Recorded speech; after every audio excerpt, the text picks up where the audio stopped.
तो स्टॉक के ऊपर क्या क्या एडजस्टमेंट होंगी या क्यों होंगी, उसके कंसेप्ट को समझते हैं।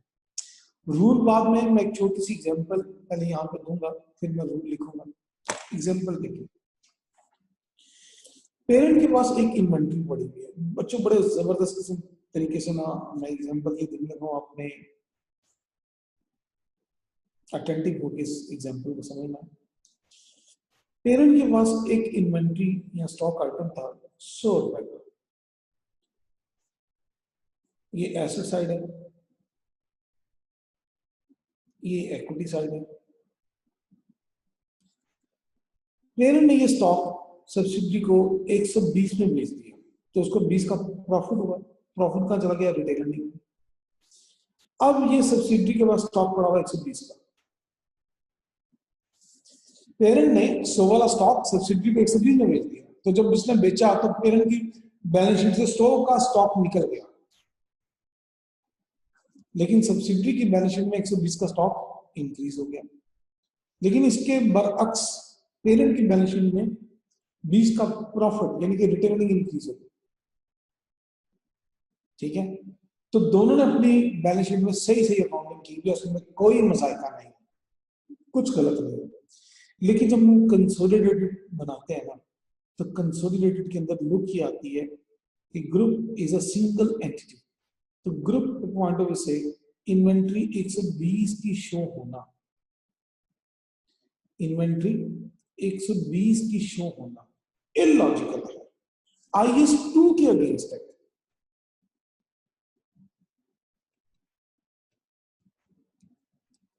क्यों जी? IS 2 के अगेंस्ट क्यों? IS 2 में आपने पढ़ रखा होगा कभी ना कभी, IS 2 आपने लास्ट भी पढ़ा होगा फंडामेंटल फाइनेंशियल अकाउंटिंग के अंदर भी, और फाइनेंशियल अकाउंटिंग के अंदर भी। मैं आपको याद करवाता हूँ, मैं रूल बोलूंगा, आप सबको याद आ जाएगा कि इन्वेंट्री हमेशा रिकॉर्ड होती है lower of cost and NRV. एक इन्वेंट्री की कॉस्ट अगर 100 हो, एनआरवी 90 हो, तो किस पे शो होगी? 90 पे। और अगर मैं कहूं कि नहीं एनआरवी 100, ये लोअर पे शो होगी। अगर मैं कहूं कि एनआरवी नहीं जी 130 है, तो किस पे शो होगी? फिर 100 पे शो होगी। आप इस एग्जांपल से समझें कि इन्वेंट्री कभी भी अपनी कॉस्ट से ज्यादा पे शो नहीं हो सकती, कॉस्ट से कम पे शो हो सकती है। अगर एनआरवी 90 हो, 80 हो, तो 80 भी शो हो जाएगा। लेकिन एनआरवी कभी 130, 140, 150 हो जाए, तो इन्वेंट्री 100 से ज्यादा शो नहीं हो सकती। तो इस रूल का कि inventory lower of cost NRV पे शो होनी चाहिए, ये IS 2 का रूल है। इस रूल के मुताबिक इसकी इंटरप्रिटेशन ये बनती है कि इन्वेंट्री कभी भी अपनी कॉस्ट से ज्यादा भी शो नहीं हो सकती, कॉस्ट से कम भी शो हो सकती है, कॉस्ट से ज्यादा भी शो नहीं हो सकती। ये रूल है IS 2 का। अब मैं ग्रुप को अगर सिंगल एंटिटी मानकर चलूं, तो ग्रुप के पॉइंट ऑफ व्यू से ग्रुप एक फैमिली है। फैमिली समझ लें, एक घर समझ लें। इसके अंदर दो मेंबर हैं फैमिली के, एक का नाम है P, एक का नाम है S, एक का नाम पेरेंट, एक का नाम सब्सिडरी। देखिए ये फैमिली है, ये ग्रुप है। जब ग्रुप के अंदर चीज एंटर हुई, यानी कि घर में जब चीज आई, तो 100 रुपए की आई। अब एक भाई ने दूसरे भाई को चीज 120 की बेच दी थी, लेकिन ग्रुप के पॉइंट ऑफ व्यू से देखिए कॉस्ट क्या है। ग्रुप के पॉइंट ऑफ व्यू से कॉस्ट तो 100 ही रहेगी। सब्सिडरी से पूछू ना, सब्सिडरी से कि एस लिमिटेड आपने ये चीज कितने की दी है, आपके पॉइंट ऑफ व्यू से कॉस्ट कितनी है, तो सब्सिडरी ने कहना है कि मेरे हिसाब से कॉस्ट 120 है। तो सब्सिडरी का ये कहना बिल्कुल ठीक है जी। सर जी, मेरी क्लास नहीं, मेरी 4:30 खत्म होनी है।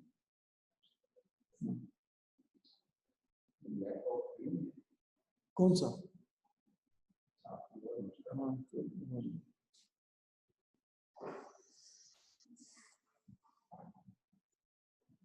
अच्छा सुने जी,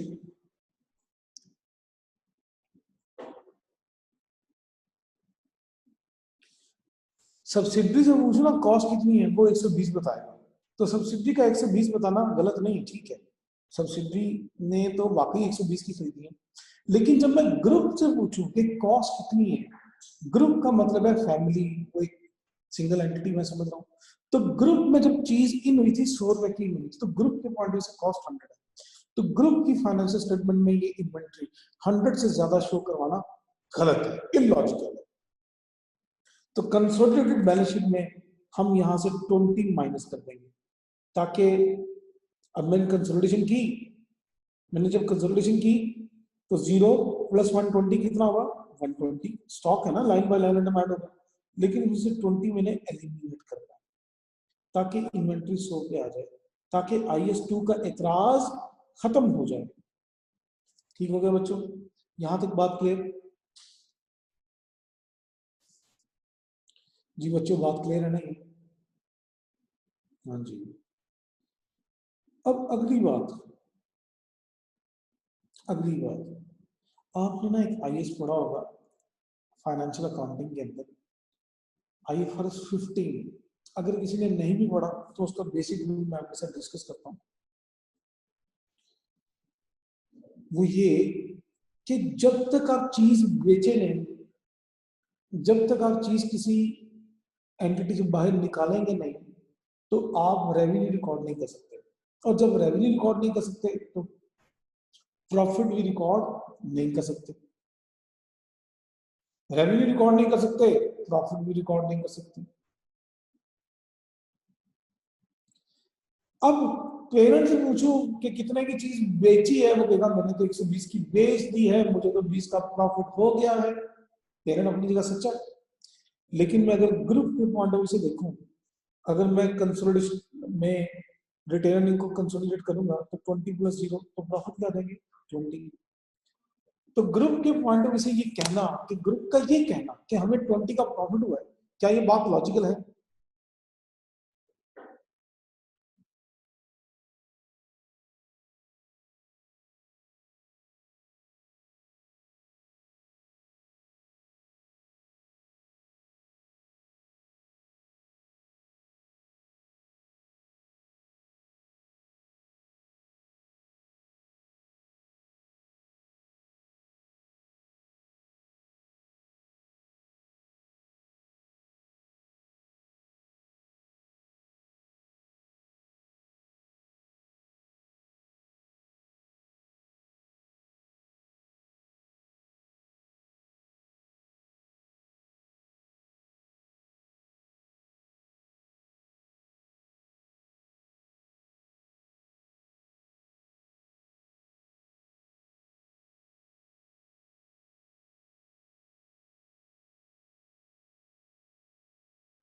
जी मैंने खुद आवाज बंद की थी, ठीक है।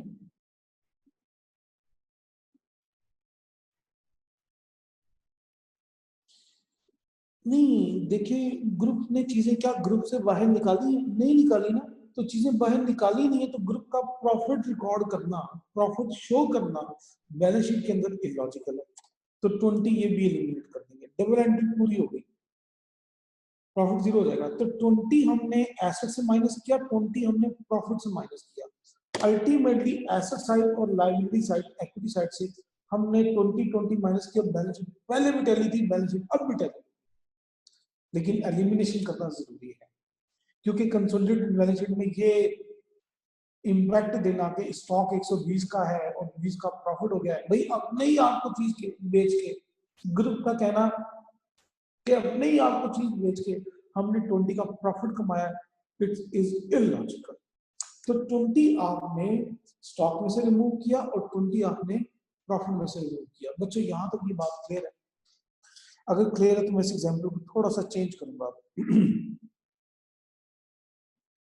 ओके, हाफिज नमान ने कह दिया क्लियर है। किसी को कोई कंफ्यूजन है तो बोले, बोले, कोई कंफ्यूजन हो तो बोले।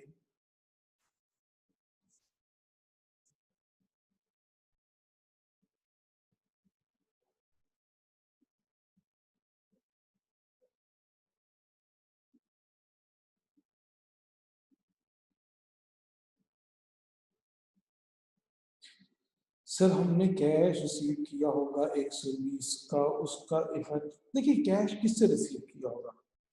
अगर आप कह रहे हैं पेरेंट ने सब्सिडी से कैश रिसीव किया होगा, सब्सिडी का 120 कम हो गया, पेरेंट का इंक्रीज हो गया, अल्टीमेटली कंसोलिडेटेड बैलेंस शीट में इसका कोई इफेक्ट नहीं होगा, कैश का कोई इफेक्ट नहीं होगा।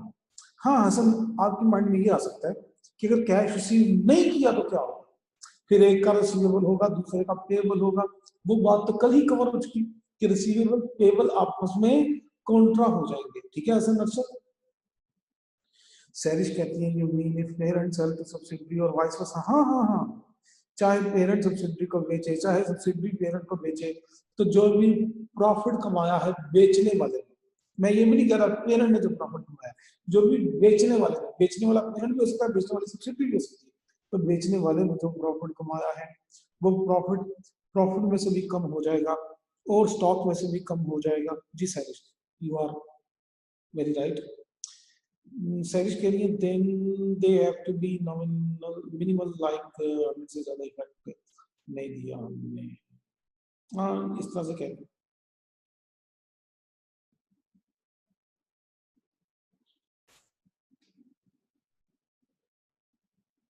नोरीन क्या कह रही है, हम रिसीवेबल और इक्विटी से, मैं रिसीवेबल तो नहीं कह रहा, स्टॉक में से माइनस करेंगे और रिन्यूएबल उसमें से इक्विटी में से रिटेन अर्निंग में से माइनस करेंगे, स्टॉक में से और रिटेन अर्निंग में से stock retain earning stock and retain earning stock and retain earning. खरीदने वाले का स्टॉक बड़ा है, बेचने वाले की रिटेन अर्निंग बड़ी है, दोनों से एलिमिनेट करेंगे। नोरीन ठीक हो गया, चलिए माशाल्लाह। नौ आगे सुने, आगे सुने। अगर मैं कहूं कि ये सब्सिडी ने 120 वाला स्टॉक आगे कहीं बेच दिया 150, इसने भी 30 का प्रॉफिट रिकॉर्ड कर दिया,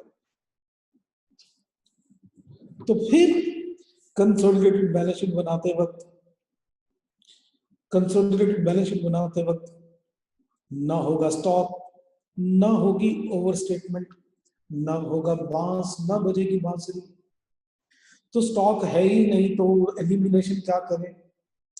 और 20 का प्रॉफिट और 30 का प्रॉफिट मिला के 50 का प्रॉफिट।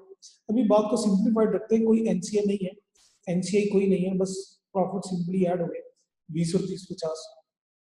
तो ग्रुप का ये क्लेम करना कि हमारे पास जीरो स्टॉक है, इसमें कोई गड़बड़ है? बिल्कुल कोई गड़बड़ नहीं, बिल्कुल कोई गड़बड़ नहीं। 20 का जीरो का स्टॉक पड़ा हुआ है, बिल्कुल सही कह रहे हो। और ग्रुप का ये कहना ऑपोजिट साइड में कि हमने इस स्टॉक के ऊपर 50 का प्रॉफिट कमाया है, इस 50 के प्रॉफिट शो करने में कोई एतराज है आपको? कोई एतराज है आपको? 50 का प्रॉफिट शो करवाने में कोई एतराज है आपको? क्या 50 का प्रॉफिट हुआ? नहीं हाफिज नुमान, जरा सोचें, सोचें तो सही हाफिज नुमान, सोचें। ये डब्बे में आ जाए, डब्बे में, इस डब्बे में दो डब्बे, डब्बे में डब्बा 100 की चीज ग्रुप में इन हुई, इसने 120 की बेची, सब्सिडी ने बाहर बेच दी 150 की। मेरा आपसे क्वेश्चन है कि ग्रुप में चीज कितने की इन हुई थी? ग्रुप में चीज कितने की इन हुई थी? बोले ना। और ग्रुप में शेख अब्दुल राफे गलत कह रहे हैं आप, ग्रुप में चीज इन हुई थी तो 100 की इन हुई थी। ग्रुप से चीज आउट हुई तो कितने की हुई? जी ग्रुप से चीज आउट हुई तो कितने की हुई? 150 की। तो मुझे बताया कि ग्रुप ने 50 का प्रॉफिट कमाया कि नहीं कमाया? ग्रुप ने 50 का प्रॉफिट कमाया कि नहीं कमाया? कमाया ना। तो आपको क्या इतराज है कि कंसोलिडेटेड बैलेंस शीट में 50 का प्रॉफिट जमा जाए तो? अब मुझे बताएं, क्या कंसोलिडेटेड बैलेंस शीट में 50 का प्रॉफिट जाए, आपको कोई इतराज होगा? क्या ग्रुप ने 50 का प्रॉफिट नहीं कमाया? बिल्कुल कमाया। तो कंसोलिडेटेड बैलेंस शीट में 50 का प्रॉफिट ही जाना चाहिए, क्योंकि वाकई ग्रुप ने 50 का प्रॉफिट कमा लिया है। ठीक है, तो जब 50 का प्रॉफिट कमा लिया है तो इस फिगर में कोई एतराज नहीं है। तो अल्टीमेटली मैं क्या कहना चाह रहा हूं, ना एलिमिनेशन होगी स्टॉक में, ना एलिमिनेशन होगी प्रॉफिट में, क्योंकि स्टॉक ही नहीं रहा तो एलिमिनेशन किस चीज की? अरे वाह, अरे वाह, बात को बड़े गौर से समझेगा कि ये बात क्या से क्या बन गई। यानी कि पेरेंट सब्सिडरी को या सब्सिडरी पेरेंट को चीजें बेचे। मैं एक बात करता हूं, आसान पहले कर लेते हैं। पेरेंट सब्सिडरी को बेचे और सब्सिडरी आगे बेच दे वो चीजें, तो इंट्रा ग्रुप ट्रांजैक्शन तो हुई थी, लेकिन एलिमिनेशन करने की कोई जरूरत नहीं है, कोई जरूरत नहीं है। पेरेंट ने सब्सिडरी को बेची, सब्सिडरी ने आगे बेच दी, तो जनाब एलिमिनेशन की जरूरत ही नहीं है, एलिमिनेशन की जरूरत नहीं है, एलिमिनेशन की जरूरत नहीं है। क्यों? आयशा कह रही है क्यों, बताए ना क्यों एलिमिनेशन करूं। आयशा आप खुद बताए मैं क्यों एलिमिनेशन करूं। स्टॉक को पड़ा हुआ है, स्टॉक जीरो है, जीरो में से क्या माइनस करूं, नेगेटिव कर दूं। स्टॉक स्टॉक है ही नहीं तो एडजस्टमेंट क्या करूं? तो स्टॉक में से एलिमिनेशन इसलिए नहीं होगी, स्टॉक है ही नहीं। और दूसरी चीज, प्रॉफिट में से एलिमिनेशन क्यों करूं? क्या ग्रुप ने वाकई 50 का प्रॉफिट नहीं कमाया? जी मिस आयशा बोले कैश क्यों माइनस करूं, कैश हमारा कम हुआ है कोई? सैरिश सोचे ना वो। आयशा आपका मसला हल हो गया। कैश से क्यों माइनस करें, कैश क्या कम हुआ है? कैश तो कम हुआ ही नहीं। सैरिश मुझे कैश की लॉजिक बताएं प्लीज, इसके ऊपर डिस्कशन करते हैं। राव रिमेनिंग स्टॉक तो नहीं है ना इस एग्जांपल में, जो एग्जांपल मैं दे रहा हूं उस पर रहे फिलहाल, रिमेनिंग स्टॉक तो है ही नहीं। सारा स्टॉक पेरेंट ने सब्सिडी को बेचा था, सब्सिडी ने आगे कहीं बेच दिया, रिमेनिंग स्टॉक तो है ही नहीं।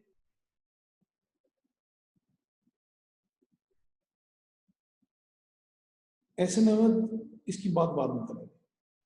20 तो इंट्रा है ना प्रॉफिट। हाँ, तो आयशा क्या करें, 20 को एलिमिनेट कर दें। अगर 20 को एलिमिनेट करता हूं तो फिर सब्सिडी का प्रॉफिट फिर भी 50 ही बच जाएगा। आप आयशा मेरे सिंपल सिंपल से क्वेश्चन का आंसर दे दें। क्या ग्रुप का 50 का प्रॉफिट हुआ कि नहीं? ऊपर डब्बा देखिए, डब्बे में जो एग्जांपल दिए, ग्रुप में जब चीज इन हुई थी तो 100 की इन हुई थी ना, और जब ग्रुप से आउट हुई तो 150 की आउट हुई, तो ग्रुप को क्या 50 का प्रॉफिट हुआ? तो ग्रुप को जब 50 का प्रॉफिट हुआ तो कंसोलिडेटेड बैलेंस शीट में 50 के प्रॉफिट शो करने पे एतराज क्या है?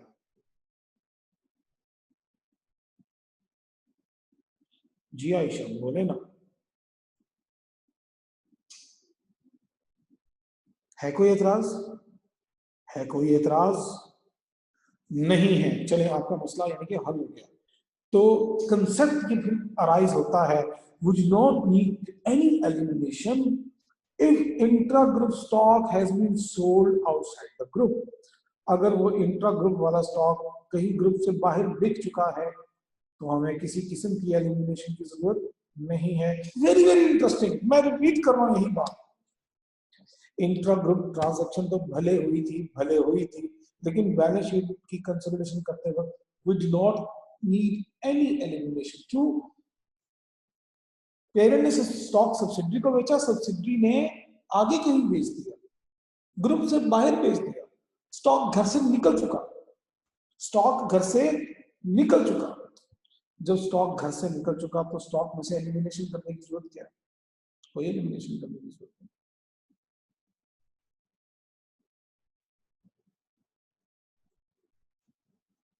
वो ठीक है।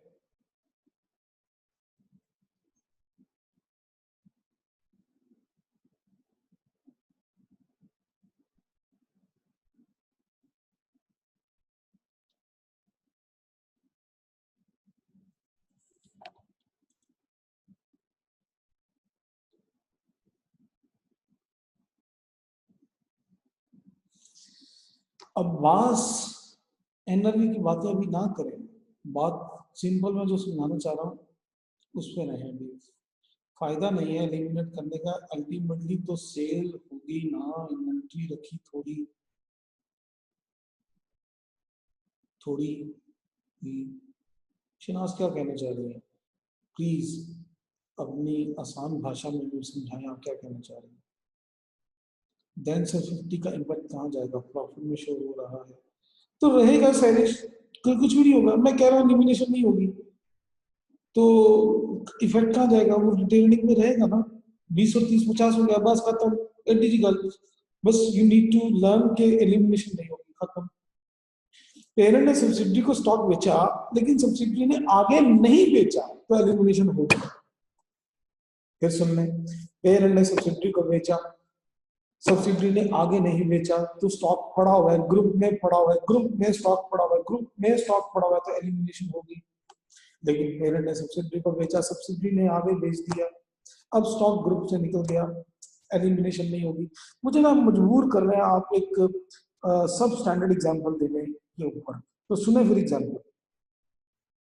सुना दो फिर एग्जांपल, लतीफा, लतीफे वाली एग्जांपल सुना दो, देना नहीं चाह रहा था मैं।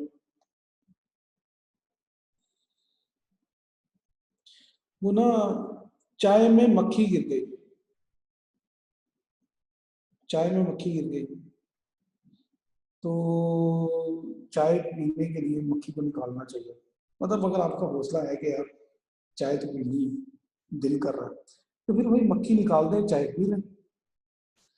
लेकिन आप चाय पी चुके, बाद में पता चला इसमें मक्खी गिरी हुई थी, अब तो कुछ नहीं हो सकता, अब तो मक्खी समेत चाय पी गया। अब मक्खी निकालने की जरूरत है, मतलब पी चुके, अब कप में से, खाली कप में से आप मक्खी निकाल भी दें तो फायदा क्या। ठीक है, तो मक्खी मीन वो एक्स्ट्रा प्रॉफिट जो आपकी कंसोलिडेटेड बैलेंस शीट में ऐड हुआ था।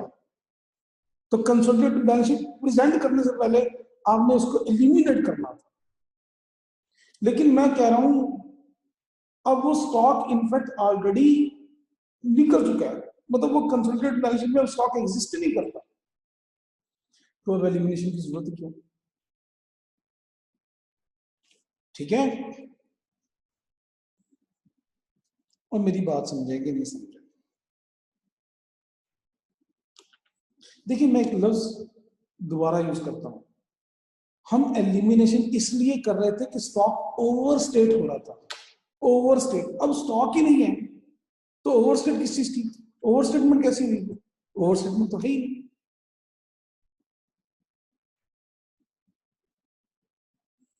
इबरार आजमी डबल एंट्री किस चीज की शो करवाऊं, जो एलिमिनेशन नहीं करनी उसकी डबल एंट्री है, जो एलिमिनेशन करनी है उसकी डबल एंट्री। अगर एलिमिनेशन करने की डबल एंट्री पूछ रहे हैं तो मैं कर देता हूं, स्टॉक हुआ क्रेडिट, स्टॉक हुआ कम, और डेबिट क्या हुई, रिटेनिंग, रिटेनिंग भी कम, दोनों 20 से कम हो गए।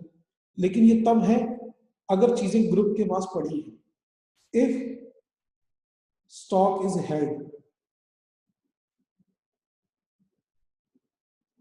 बाय ग्रुप, अगर स्टॉक अभी भी ग्रुप के पास पड़ा हुआ है तो ये एंट्री होगी। इफ स्टॉक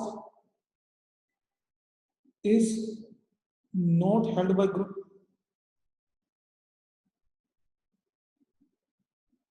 तो नो एंट्री, कोई एलिमिनेशन ही नहीं होनी। ठीक है इब्रार आजमी साहब,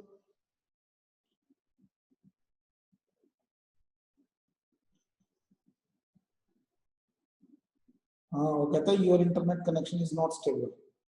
वाह रेहान वाह, वाह, हमारा इंटरनेट ठीक नहीं है, आपका ठीक है, क्या बात है रेहान।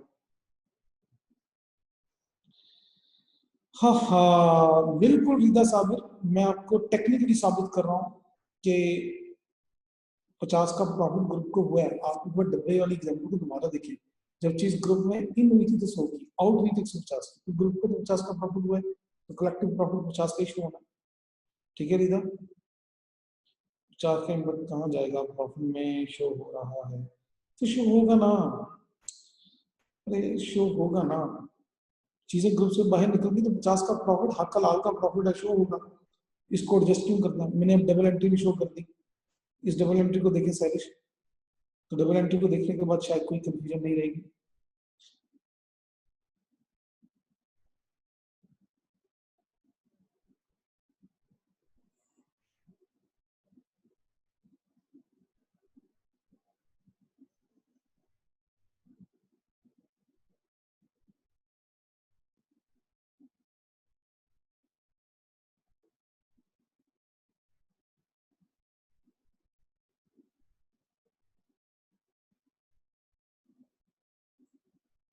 ओके, मेरा ख्याल है डिस्कशन हो गई इसके ऊपर डिटेल। अभी तो बात सिंपल थी, अभी तो बात को मैंने मुश्किल करना था। आप सिंपल बातों में इतने कंफ्यूज हो जाते हैं तो मुश्किल बातों में क्या करेंगे। तो अब बात को मुश्किल अब करने लगा हूं। अब मैं स्टेटमेंट नीचे लिखने लगा हूं, मुझे आपको बताना है कि क्या करें। पेरेंट ने सेल किया of 100 to subsidiary at 120। कितना प्रॉफिट कमाया गया, कितना प्रॉफिट कमाया पेरेंट ने 20 का। Subsidiary has sold 50% of such stock to an other entity।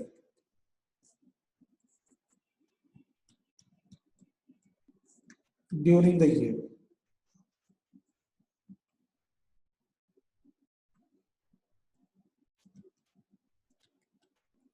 मेरे क्वेश्चन का जवाब दे दें कि कितनी एलिमिनेशन होगी, मैं ये समझूंगा कि आपको समझ आ गया।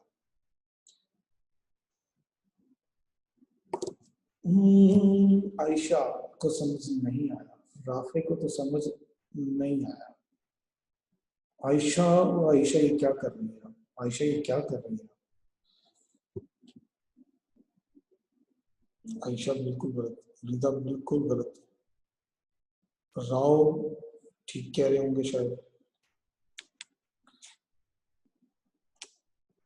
आयशा सोचें जरा, जहन पे जोर दें। तजीन नहीं, हाफिज नुमान बिल्कुल नहीं। हाँ 50% ठीक कह रहे हैं, 50 तो नहीं यार।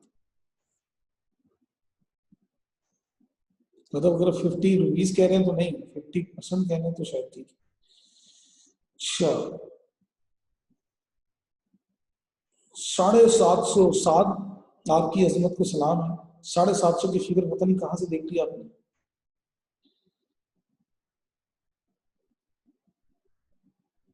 जी सुहेल चिश्ती बिल्कुल ठीक है, खिजर खान बिल्कुल ठीक है। सिर्फ 10 की एडजस्टमेंट होगी, 10 वाले बिल्कुल ठीक है जी, 10 वाले बिल्कुल ठीक है। सैरिश बिल्कुल गलत। हाँ आयशा कब समझ आ गई। महरीन नकवी बिल्कुल गलत। रमीज दुरानी हवावे में 10 लाइट बिल्कुल ठीक है जी, आपका मोबाइल भी ठीक है। Profit of 10 will be shown, नहीं 10 एलिमिनेट करना है, हाँ चले इस तरह से कह रहे हैं। जिशान अख्तर ठीक है जी, अनम ठीक है, ठीक है हसन, इस्माइल ठीक है, एहसन गलत है, साकिब ठीक है, नूर फातिमा ठीक है, हसन ठीक है, फाइजा ठीक है जी, ठीक है। रेहान भी ठीक हो गया, जरमीना भी ठीक हो गई, मुजम्मिल का भी ठीक हो गया, राव का भी ठीक हो गया।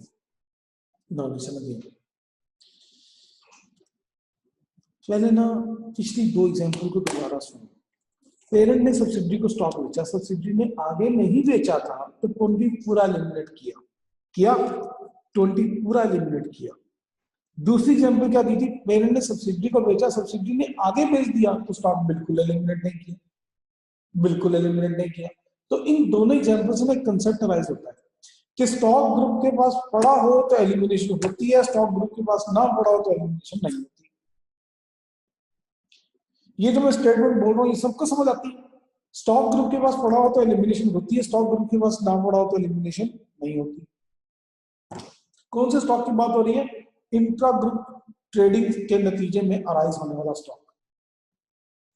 खासतौर पर वो बच्चे मुझे रिस्पॉन्ड करें जिन्होंने आंसर गलत दिया था, जिन्होंने आंसर 10 के अलावा दिया था, उनको मेरी ये बात समझ आ रही है कि ग्रुप के अंदर स्टॉक पड़ा हुआ है इंट्रा ग्रुप वाला तो उसकी एलिमिनेशन होगी।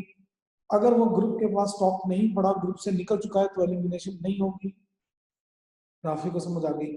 और जिनने गलत आंसर दिया था बिल्कुल सच बताएं, आपको ये स्टेटमेंट मेरी समझ आ रही है।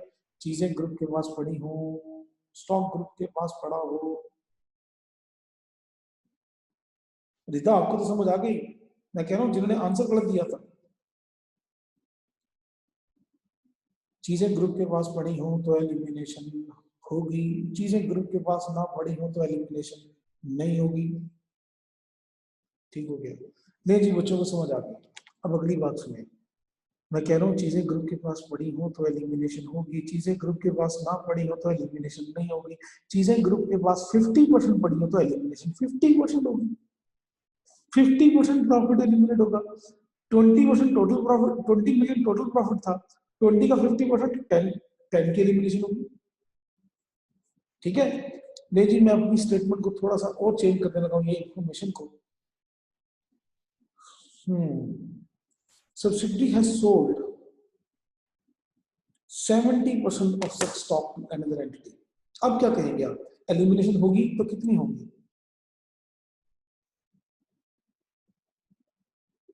Hurry up hurry up hurry up hurry up. अगर ये आंसर आपने दे दिया तो हम रूल लिख लेंगे।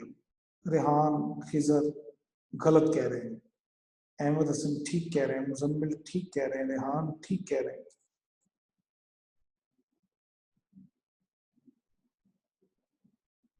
चौदह की नहीं होगी भैया, 6 की होगी। जीशान अतर गलत कह रहे हैं, इब्राहिम कराची आप भी गलत कह रहे हैं, शेख अब्दुल राफी ठीक कह रहे हैं, जुनेद गलत कह रहे हैं, हसन गलत कह रहे हैं, इस्माइल ठीक कह रहे हैं। 30% स्टॉक नहीं इस्माइल, 30% ऑफ प्रॉफिट। 20 का प्रॉफिट था, 20 का 30% लें तो 6 आता है। रेहान ठीक है, मुजम्मिल ठीक है, अहमद हसन ठीक है, साद ठीक है, रिदा सबीर साद भी ठीक है, 30% ऑफ 20 ठीक है, मंसूर करेक्ट। नहीं जी 6 वाले सारे ठीक है, इसके अलावा सब गलत है।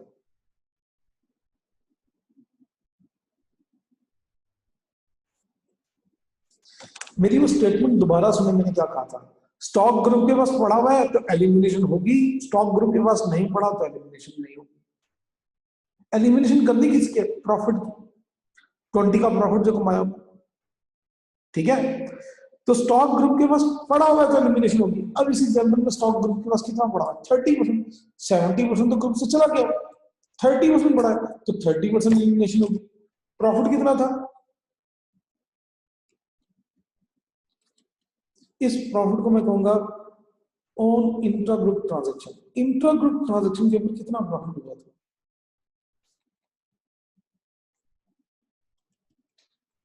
20 का। पेरेंट ने तो सब्सिडी को चीज बेची थी 100 वाली 120 की, तो कितना प्रॉफिट हुआ था? 20। इसको हम कह रहे हैं इंट्रा ग्रुप ट्रांजेक्शन के ऊपर profit. Multiply by unsold stock, यानी कि वो स्टॉक जो अभी तक सब्सिडी के पास या ग्रुप के पास पड़ा हुआ है, कितने परसेंट पड़ा हुआ है? 30%। तो 6 की एडजस्टमेंट होगी। इस 6 को हम कहते हैं अनरियलाइज्ड प्रॉफिट। ऐसा प्रॉफिट जिसको शो करने का हमें कोई हक नहीं है, ये हमारा प्रॉफिट अभी तक कमाया नहीं गया। अनरियलाइज्ड प्रॉफिट, जो चीज बिक गई उसका प्रॉफिट हमने कमा लिया, कमा लिया मीन रियलाइज हो गया। और जो अभी तक चीज बिकी नहीं उसका प्रॉफिट हमने नहीं कमाया, कमाया नहीं इसका मतलब है अनरियलाइज्ड प्रॉफिट। तो इसको मैं नाम दूंगा प्रोविजन, पूरा इसका नाम provision for unrealise profit. In short इसको मैं बोलूंगा PURP, पर। इसको मैं कहूंगा पर, PURP, पर प्रोविजन फॉर अनरियलाइज प्रॉफिट। तो पर कैलकुलेट करने का फॉर्मूला क्या बना? Profit on intragroup transaction multiply by unsold stock 6। ये पर कैलकुलेट कर दिया हमने। इस पर के साथ करेंगे क्या? करेंगे वही जो ऊपर मैंने बताया था कि रिटेन अर्निंग में से माइनस करेंगे और स्टॉक में से माइनस करेंगे। स्टॉक को कर देंगे कम क्रेडिट और रिटेन को कम करने के लिए करेंगे डेबिट। ठीक हो गया बच्चों?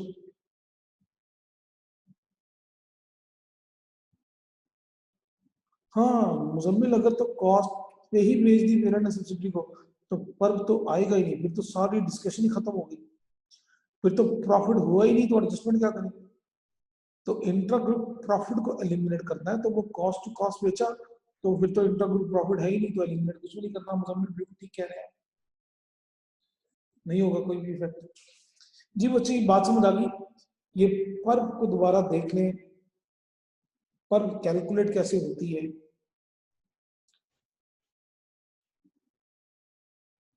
अब मैं रूल की तरफ आने लगा, मैं रूल लिखवाने लगा।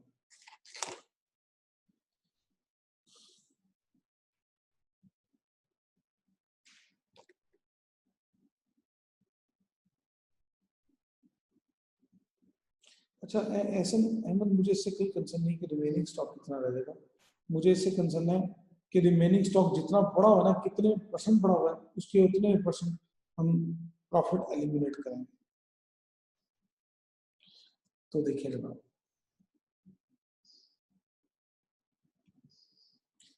if there is any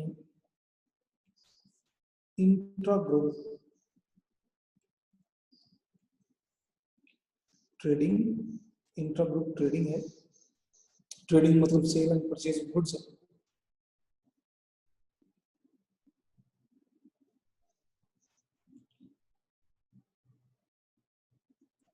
on profit, definitely profit में, अगर तो प्रॉफिट में नहीं है, जैसे भी कह रहे थे बच्चे ने कहा कॉस्ट टू कॉस्ट, फिर तो एडजस्टमेंट होगी ही नहीं। If there is any intra group, अच्छा इंट्रा ग्रुप का मतलब पेरेंट सब्सिडी को बेचे या सब्सिडी पेरेंट को बेचे, ठीक है। तो मैं अब कहने लगा हूं provision for unrealised profit,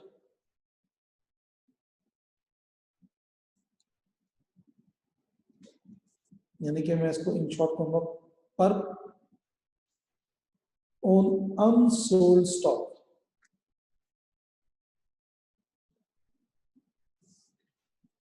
will be calculated, कैसे कैलकुलेट होगी, एज फॉलोज। नीचे लिख रहा हूं प्रॉफिट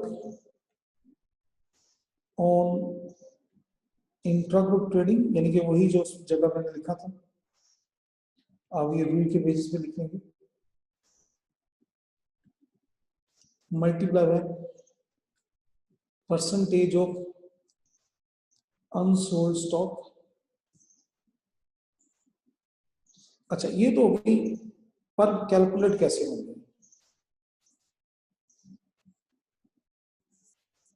अब नीचे में लिख रहा हूं, ये लिखा will be calculated as follows and will be adjusted,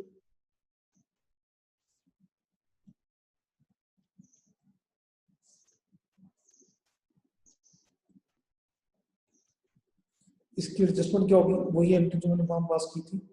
stock को कर देंगे क्रेडिट, स्टॉक को कर देंगे क्रेडिट, डेबिट क्या करेंगे,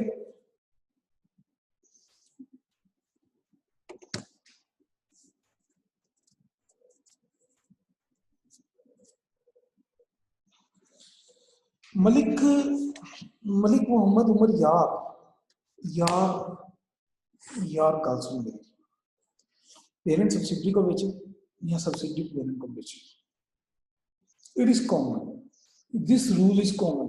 आप जरा रूल की वर्डिंग में देखें, मैंने कहीं लिखा कि पेरेंट सब्सिडी को बेचे या सब्सिडी पेरेंट को बेचे, मैंने तो कॉमन लिखा। If there is any intra group trading, चाहे पेरेंट सब्सिडी को बेचे चाहे सब्सिडी पेरेंट को बेचे, तो एलिमिनेशन होगी और पर कैलकुलेट होगी और एलिमिनेशन होगी। जी उमर यार आप जरा देखें, क्लियर हो गया। अच्छा आयशा ने कहा रिटेनिंग, हाफिज नमान ने कहा retaining, group retaining, retaining debit, ठीक है, लेकिन उमर यार आपका मसला हल हो गया।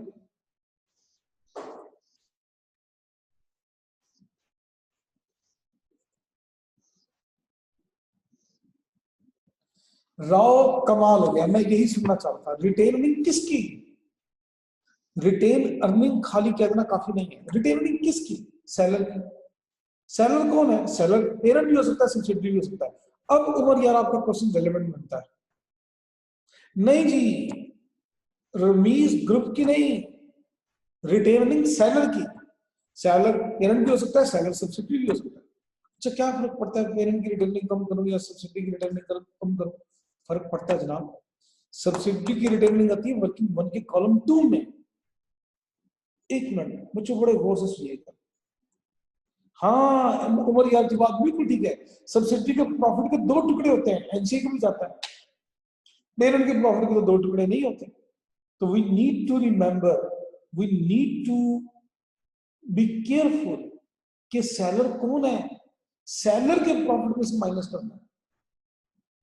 इंट्रा ग्रुप सेलर कौन है, पेरेंट ने सब्सिडी को बेची तो पेरेंट के प्रॉफिट में से माइनस करके पेरेंट की रिटर्निंग कहां पे आ रही होती है, वर्किंग नंबर 4 में।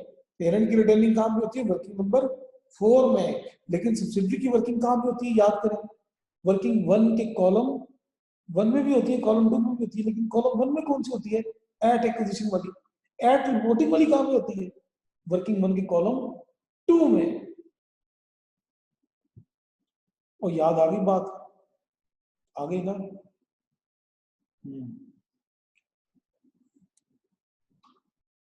चलिए जबरदस्त। अब मैं दोबारा लिखता हूँ, स्टॉक तो क्रेडिट होगा, लेकिन डेबिट क्या होगा, सेलर्स रिटेन। अब मैं इसके साथ ब्रैकेट में लिख देता हूँ, चलिए नीचे लिख देता हूँ, इफ सेलर इज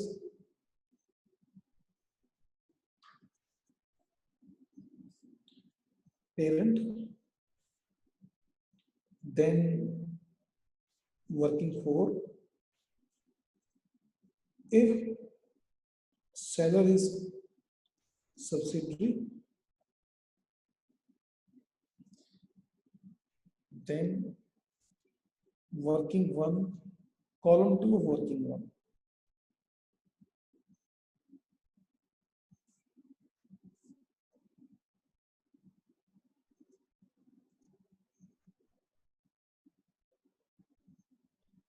ये नोट के तौर पे मैं यहाँ पे लिख रहा हूँ, हालांकि ये नोट ना भी लिखता तो ये अंडरस्टूड था कि सेलर यानी कि पेरेंट की रिटर्निंग वर्किंग 4 में आती है और सब्सिडी की रिटर्निंग वर्किंग 1 के कॉलम 2 में आती है। ठीक है, हाँ स्टॉक में से दोनों सूत्रों में माइनस होगी, जिस तरह मोहम्मद यार का क्वेश्चन था, तो उमर यार का, तो जिस तरह से भी है ना, चाहे सेलर कोई भी हो, रिटेन अर्निंग में से माइनस करना।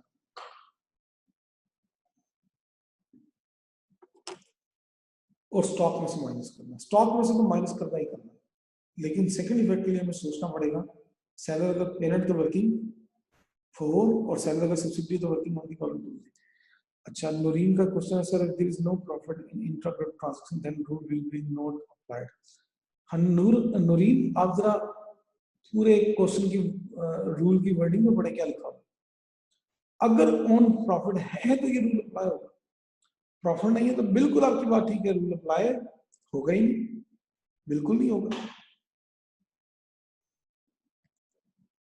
ठीक हो गया।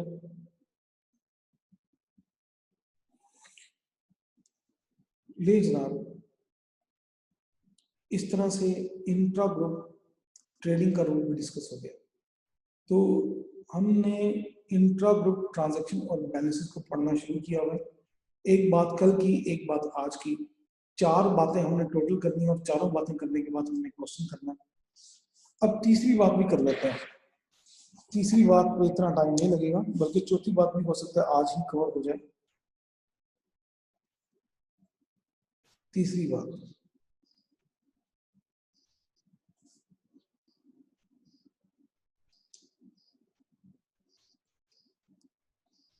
Intra group sale purchase of fix assets. अगर ग्रुप में पेरेंट और सब्सिडरी ने आपस में फिक्स एसेट बेचे हैं, ऊपर बात हो रही थी गुड्स की, यहां बात हो रही है फिक्स एसेट्स की। तो बच्चों कॉमन चीज है, कुछ चीजें तो कॉमन है। जी जी नूरीन बिल्कुल ठीक कह रही है। अच्छा, कुछ चीजें तो कॉमन है। अब चाहे गुड्स आपस में बेची खरीदी हो या फिक्स एसेट बेचे खरीदे हो, तो प्रॉफिट तो हमने एलिमिनेट करना ही है ना, तो बिल्कुल यही कंसेप्ट है। बस ये है कि स्टॉक के बजाय land, building, plant, machinery, furniture, fix asset में से एलिमिनेशन करेंगे, यानी कि ऊपर वाला रूल ही फॉलो होगा, ऊपर वाला रूल ही फॉलो होगा। थोड़ा सा फर्क आएगा, वो फर्क मैं बताऊंगा, लेकिन अभी मैं ऊपर वाले रूल की वर्डिंग काफी हद तक लिखूंगा। If there is any intra group sale, purchase of fixed asset,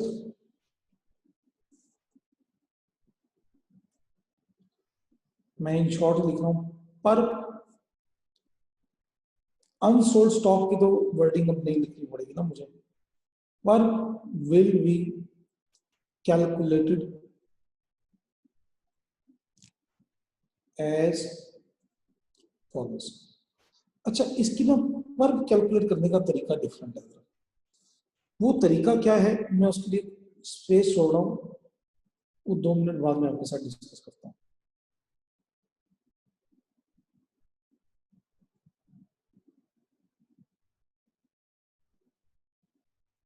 और अगली बात लिखता हूँ, एंड विल बी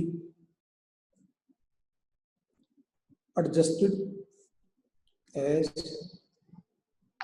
फॉलोज। क्या सेलर की रिटर्निंग में से डेबिट करते हैं, सेम वही ऊपर वाला रूल। सेलर अगर पेरेंट है तो वर्किंग नंबर 4, सेलर अगर सब्सिडरी है तो वर्किंग नंबर 1 का कॉलम नंबर 2, सेम वही बात। लेकिन स्टॉक को क्रेडिट करने के बजाय किसको क्रेडिट करेंगे, फिक्स्ड एसेट्स को। जी बच्चों, ये बात सारी की सारी क्लियर है ना, सेम वही रूल लिखा मैंने, कोई चीज मैंने नई लिखी नहीं है, तो आपको कोई कंफ्यूजन होनी नहीं चाहिए। नहीं फरहाद से वही बात, फरहाद में आपको आपके क्वेश्चन का भी आंसर मिल जाएगा आपको।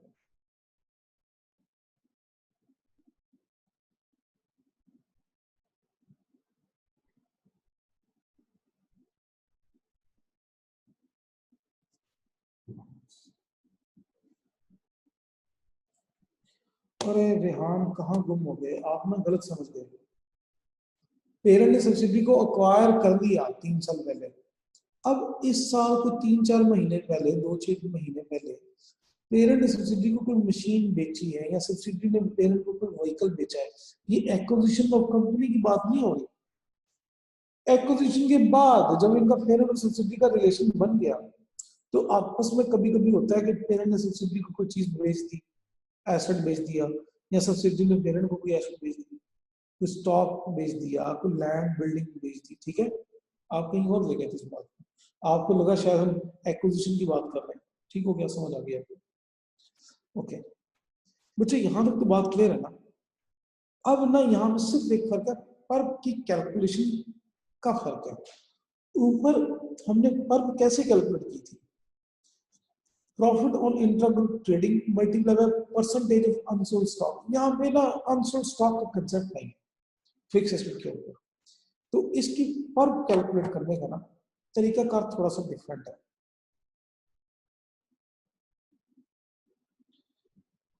वो समझो, इसकी पर्व कैलकुलेट करने का तरीका क्या है।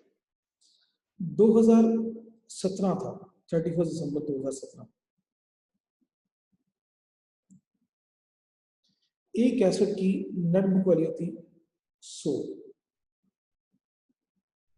पेरेंट के पास। मैं चले एरो बना देता हूँ, पेरेंट ने सब्सिडी को बेचा, इसको बेचा 120 का, तो कितना प्रॉफिट हुआ, 20 का प्रॉफिट। अगर मैं 2017 की कंसोलिडेशन करूं ना, 2017 की,